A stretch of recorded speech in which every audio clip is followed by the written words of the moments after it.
Dumating po sa point na halos tipirin ko ang sarili ko sa pagkain para lang may makain siya. Nung siya ang walang-wala na mapuntahan, nandito ako.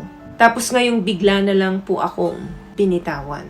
Maitim ba skin? Underarm at singit mo? K-Skin ang bahala sa'yo. Premium ang ingredients, paraben-free and sulfate-free, and FDA-approved, kaya safe for everyone. With K-Skin, ibalik ang alindog mo. Huwag nang magpahuli. Hi guys! Welcome back to our channel. Kumusta po kayong lahat? Sana ay nasa mabuti po kayo. At sa mga hindi pa po nakakakilala sa akin, my name is Cheryl Ting. At kung bago lang po kayo sa channel na to, pwede po bang makahingi ng isang favor to please consider to subscribe dito po sa ating channel. And also, wag nyo na rin po sana kalimutan i-like and follow ang ating Facebook page official and also ang ating TikTok account, Cheryl Ting. Maraming salamat po. And for today's video is about our secret files. And here is the story. Hi Miss Cheryl!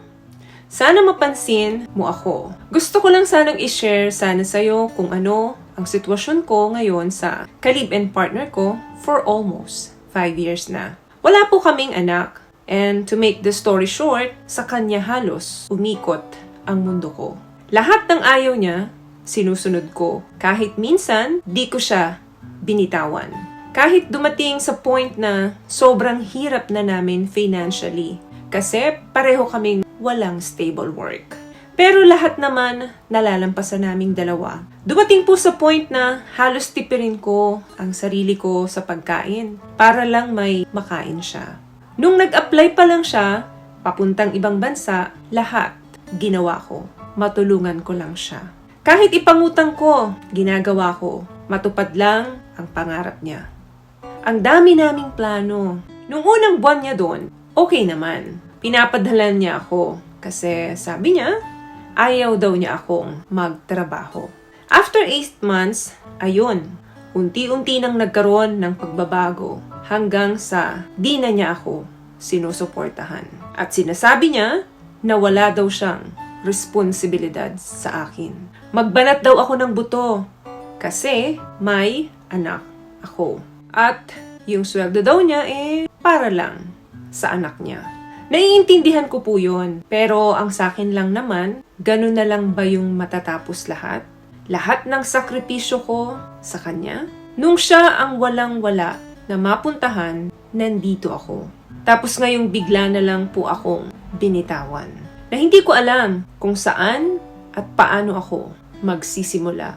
Baliwala na lang po ba talaga sa lalaki ang lahat pagkaganito? Lahat ng hirap at pagtitiis ko, ngayon, okay na siya. Bigla na lang niya akong pinabayaan. What I love about this product, itong No More Dark Secret ng K-Skin, bukod sa may advanced whitening na siya na kung saan pwede niyang matulungan na pumuti yung mga singit-singit mo, moisturizing, meron siyang anti-irritation, antibacterial, maintain healthy pH level. Hindi lang pambabae, meron din po tayong pang lalaki. I'm sorry to hear kung ano man yung sitwasyon mo ngayon. Nakakalungkot mang isipin at alam kong masakit ito sa'yo pero eto na yung nangyayari ngayon. Hindi na natin maibabalik ang nakaraan. Kung ano man yung mga ginawa mo sa kanya noon, dahil yun, mabuti kang tao. Dahil yun, nasubok ang totoong pagmamahal mo sa kanya, hindi mo kawalan ang taong ito. Bagkus, blessing mo itong maituturing dahil mas nakilala mo siya ng lubusan nung mas gumanda na yung kalagayan niya sa buhay niya ngayon. May mga kasabihan tayo na masusubok mo daw ang totoong pagmamahal at loyalty ng isang babae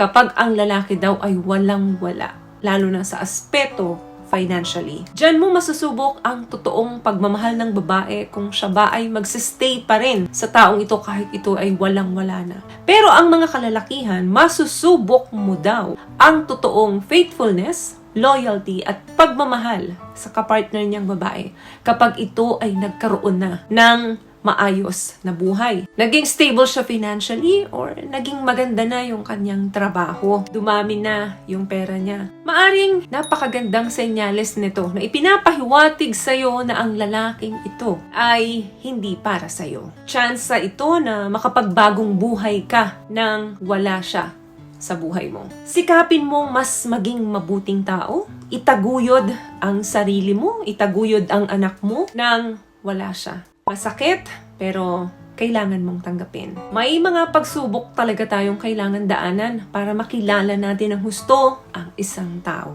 Para masukat natin ang pagmamahal ng isang tao sa atin, gamitin mo ang pagkakataon na ito para makabangon ka. Mas mabuti nang wala siya sa buhay mo kesa naman masayang pa yung mga natitira mong panahon sa mundong to na kasama mo ang maling taong ito. Magpakatatag ka at umpisahan mong muli ang buhay mo. Sa buhay natin, hindi naman natin kailangan na lagi tayong magaling. Mas kailangan natin sa buhay natin ang maging mabuting tao. At meron ka nun. Kailanman ay hindi kasalanan na maging mabuting tao ka. Ginawa mo lang ang tama nung mga oras na walang-wala siya. Patawarin mo siya kahit na hindi siya humihingi ng kapatawaran kasi kailangan mo yon para maging payapa ang isipan mo. Pero wag mong kakalimutan ang ginawa niya sa'yo dahil yan ang magsisilbing lesson sa mga susunod na pagdadaanan mo sa buhay mo. Ipagpatuloy mo lang ang pagiging mabuting tao mo.